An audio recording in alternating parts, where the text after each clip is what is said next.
Hi there, welcome back to a little bit of 'Tis the Season. I know it's November, but I'm getting an early start. If you follow me on Instagram, you will have hopefully noticed I'm holding off on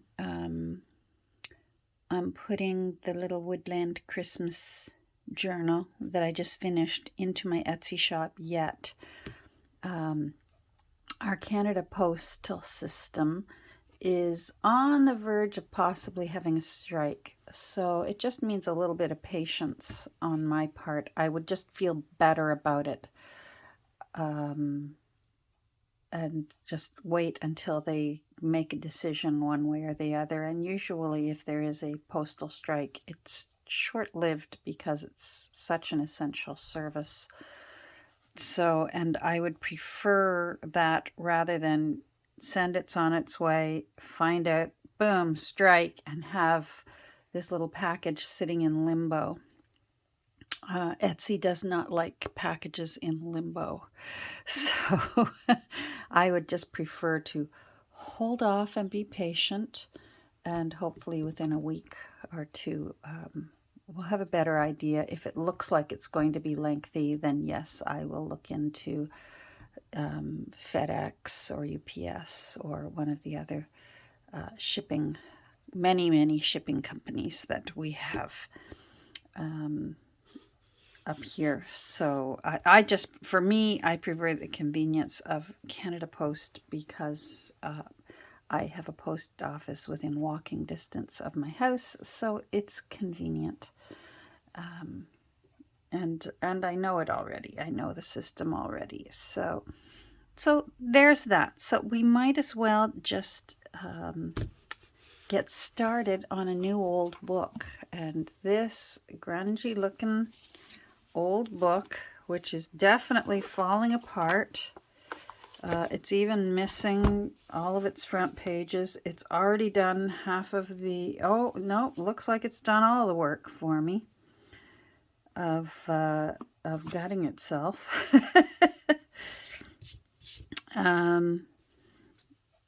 Yeah, it's in sad shape. So I did a little bit of research because the front page is missing. Here, let's remove these. These are the, oh, well, there comes half the mull. I love using this stuff. I'll save that. That'll go back in. That makes for really great adding to collages and adding a little bit of texture. So the old mull, and put it back into the book. And then there's the original header and footer. So if they're still good, I will definitely, and they look quite all right. Well, this one does. We'll take a look at the other one if it still exists.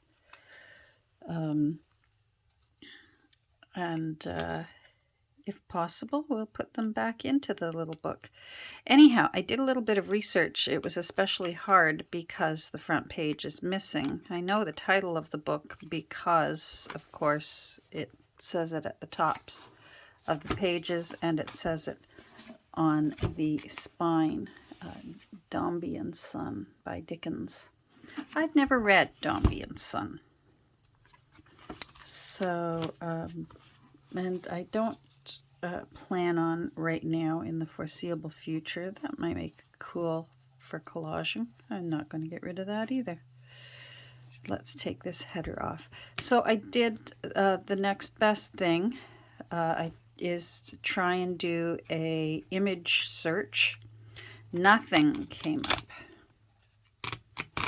Nothing similar to this cover. It doesn't help that it's just so plain. So the next step for me is to, thank goodness, the publisher, yeah, that looks good. That will go back in.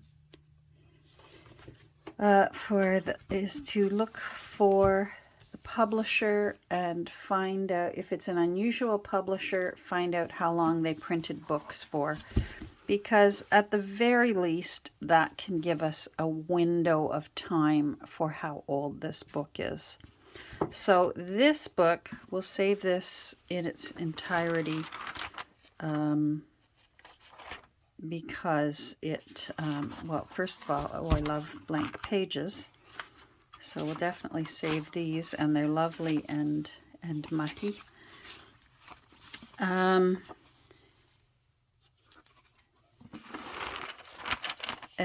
plus it comes in handy because this is going to need rebuilding. I did some research. The publisher in this case is H.T. Coates and Company, which stands for Henry T. Coates, which was an American publisher, I believe, in Philadelphia. Oh boy, it started with a P. Pittsburgh, Philadelphia, probably Philadelphia. Or maybe it was Pennsylvania, and I'm just remembering the P. Anyhow, this publisher was bought and sold many times, but the only years that it was known by Henry T. Coates and Company was a very small window of time. And that happens to be, hold on, between the years of 1895 and 1902, it went by the name H.T. Coates and Company. And then it looks like he didn't produce any books from 1902 to 1904 and sold his company to another publisher that just absorbed it. So it didn't look like it was a very, it didn't do very well. There were only, I think, 5 years in total that it published any books at all. So unfortunately, Henry T. Coates, it wasn't his time. And hopefully he had other things that kept him well off and flourishing.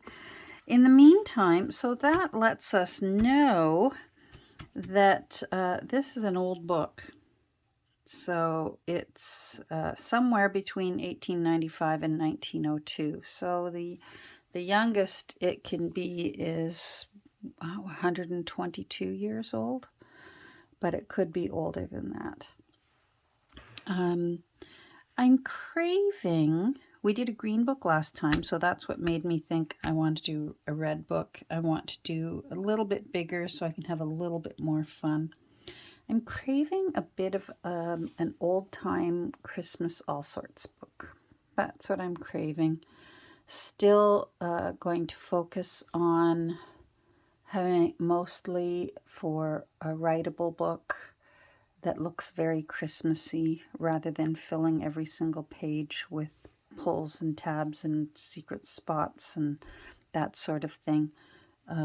Creating a beautiful cover and having some interesting old pages inside.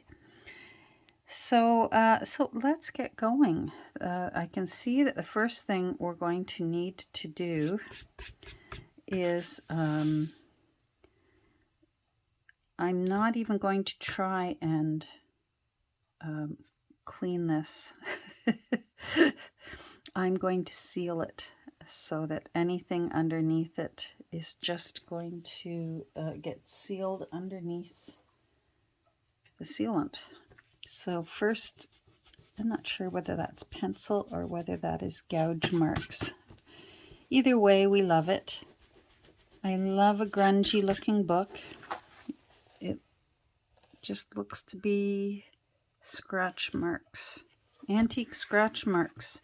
I love all the spill marks. I love the water stains. There seems to be a hole here, so obviously a little creature must have spent a winter in there all snug and warm before it crawled out in the spring. And there is some pretty embossing here. Let me lift it up so you can take a look-see. But we're going to have to cover that up so that we can make this look Christmassy let me get this out of my way.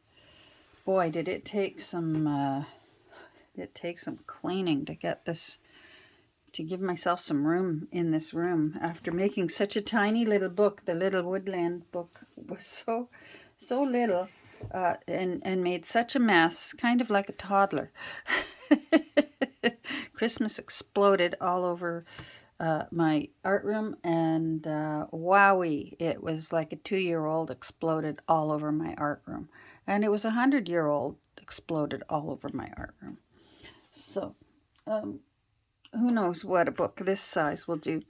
The measurements, let's take a look, see, are about 4 3/4 by 7 3/4. I just want to write that in my book. Let me find a pencil. I have my book going over here. 4 3/4 by 7 3/4. And then this is so loosey-goosey. It might be easier to measure if this will come out nicely. Sometimes measuring the old width of the liner, it's got to come out anyways because it's in such sorry shape. Come on out.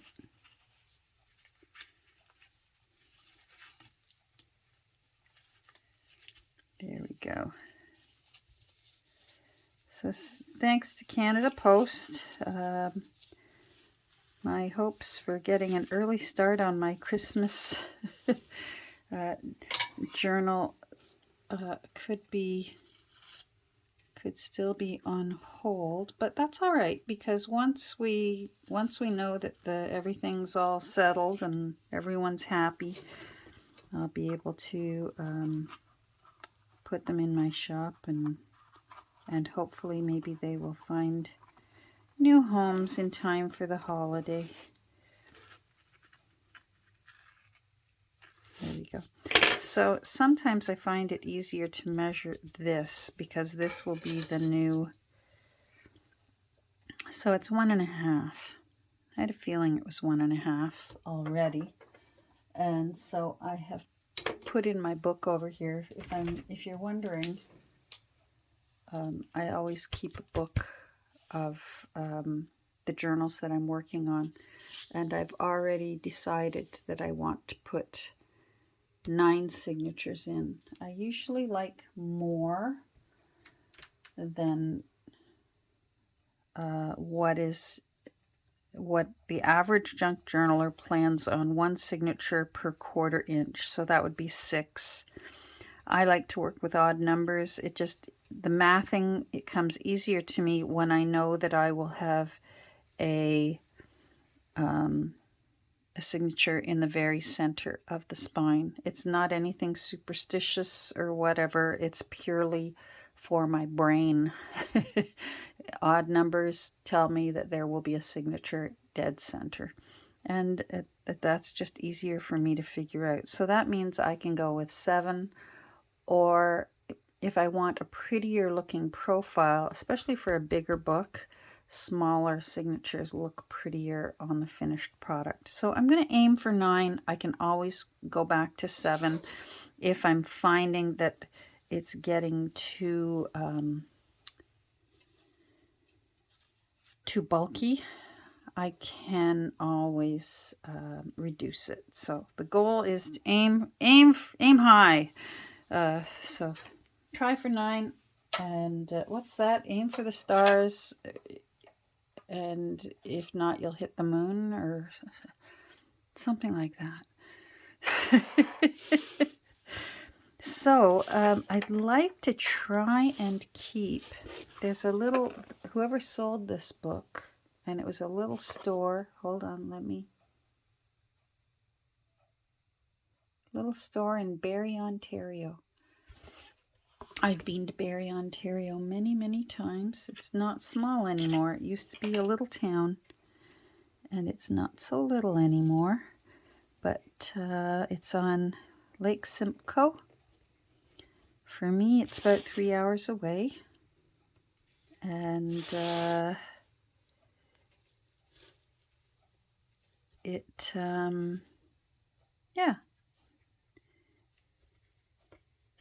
nice little city.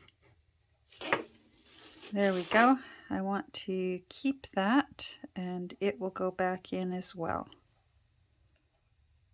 I love these little, I love when you get one of these. It's like a little gift from the book back to the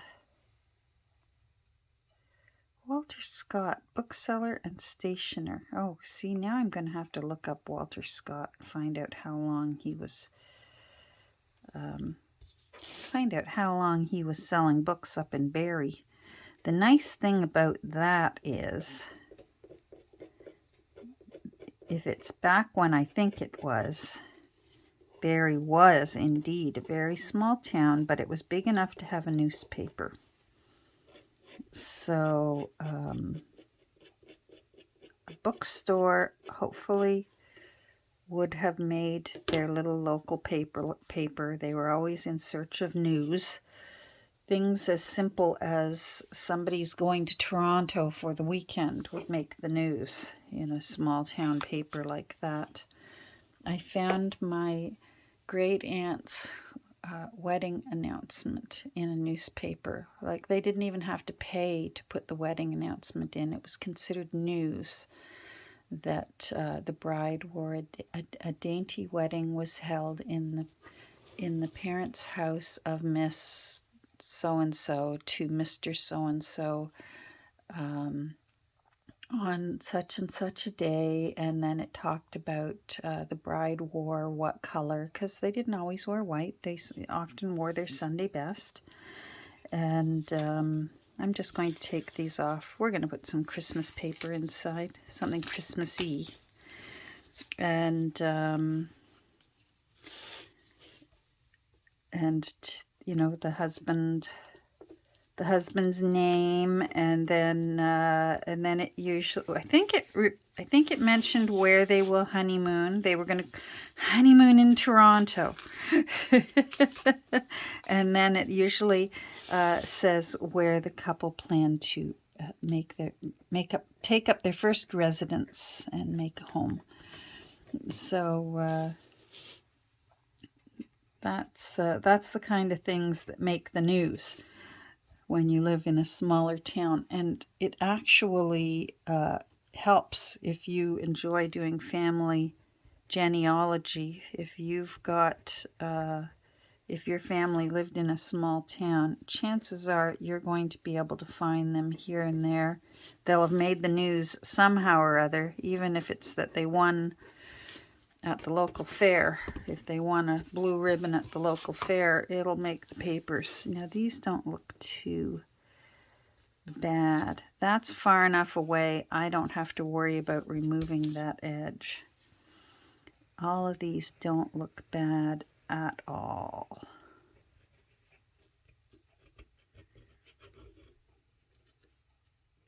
This one, I'm just going to give myself a bit of room for the new papers. So this is, again,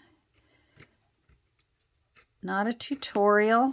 I'm just, I like having company for the first little while when I sit down at my desk in the morning, and I thank you for joining me while I get started, especially on this new book, so that if I'm not making any videos for a little while, you know what I'm up to. I'm working on Dombey and Son. I wonder what its name will be. They always end up with a name, and I never know the wherefore or the why of how the name comes to be.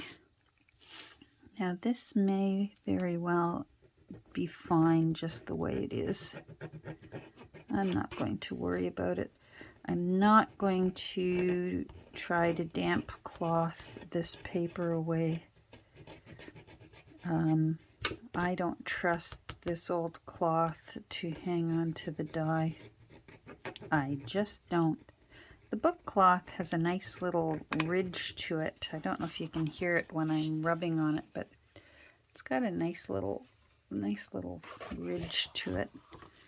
So I'm grateful it's not in worse condition than it could be. I've dealt with worse. This isn't too bad. Now, this can make for a difficult time for glue to stick to it. And one of the things that I do when I've got the remnants of spine liner still stuck to book cloth is I take my dry brush that never ever sees moisture, and I'll hold the bristles together so they're even tighter and stiffer, and then I just see if I can brush some of the leftover paper off of the book cloth. I'm sure there's a way to remove it if I were a book restorer, but I'm not. So I find for me this does a good enough job to get a good amount of that paper off.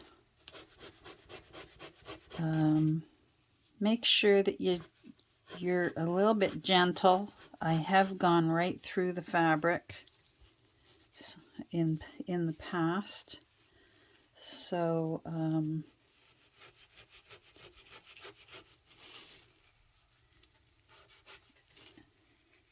don't be too vigorous. That's why brush works so nicely. This part's coming off very nicely, and if you can see the piles, let me lift up, of dust, that's what's coming up, and it'll just make it easier for the glue to hold the new spine liner, which I will be putting a new spine liner in there. I don't think I'm going to put a heavy one in. Sometimes I want to recreate a beautiful rounded spine and I want it hard, and I'll get out my rolling pin, and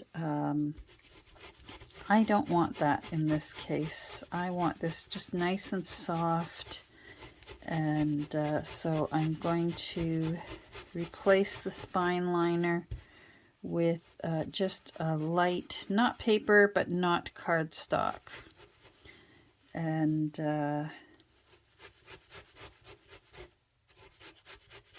then line it with some fabric.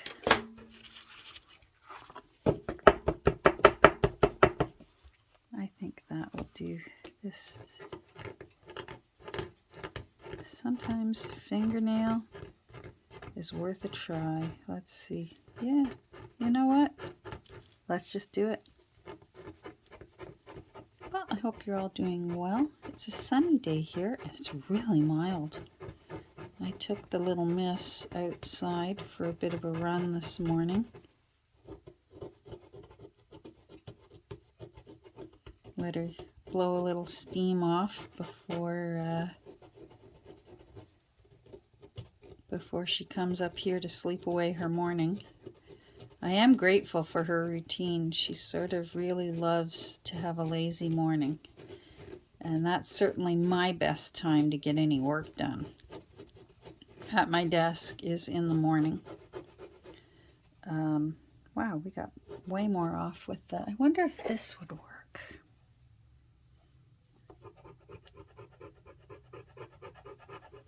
This is, as you can tell, an old vintage knife, but that little bit of ridging, and that it's so dull from years and years of use, makes it just sharp enough and just not sharp enough to be really useful for situations like this, as opposed to this knife that I could shave my legs with if I dared.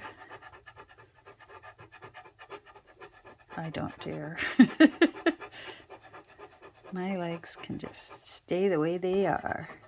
Okay, I'm not going to worry too much more about my time here. There's enough here that the glue will be fine.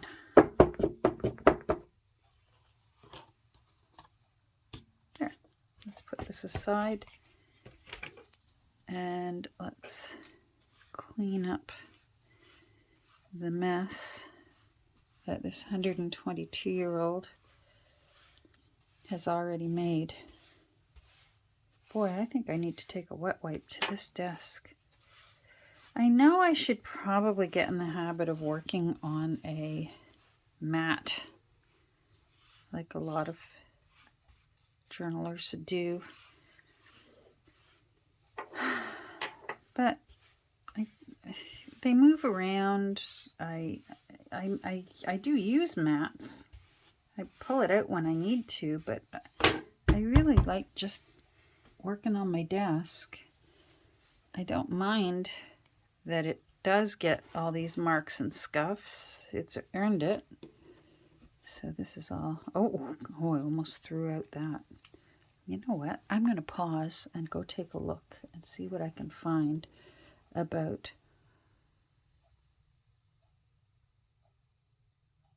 Walter Scott's bookseller and stationer in Barrie, Ontario. Hold on. So I was able to find Mr. Scott, and yes, indeed, he had a little bookstore and sold, amongst many things, books and stationery and all kinds of goods. So obviously he had these little labels printed up to put inside the books that he sold at the time. And there are, I think I may have found a picture of him. So for whatever good that is. It's not as if he was the original owner. I guess he was the original owner because he sold it to whoever enjoyed it after that. So in a way, we found him, Mr. Scott. So some of these not going to keep. So now I decide. Now I'm going to be thinking about what I want to, how I want to reinforce this. I'm thinking I want to keep it simple. I want this to be not a rich person's scrapbooky kind of thing. So I'm thinking maybe even just tea dye a bit of plain type fabric to line this and have it stick up over the top and down under the bottom part, and then find a way. Sometimes it's fun just to put a little something, even something as simple as that, over Dombey and Sons, so that it just only Dickens shows. I like that. And this is obviously going to need, I mean, the top and the bottom are going to need some serious help. And that's where, thank goodness for lace, we can add lace to it to make it, to pretty it back up again. I don't think I'll worry too much about H.T. Coates and Company saving that. There's just too much damage here to making it strong again is more important. So I've got some work cut out ahead of me for the rest of my day.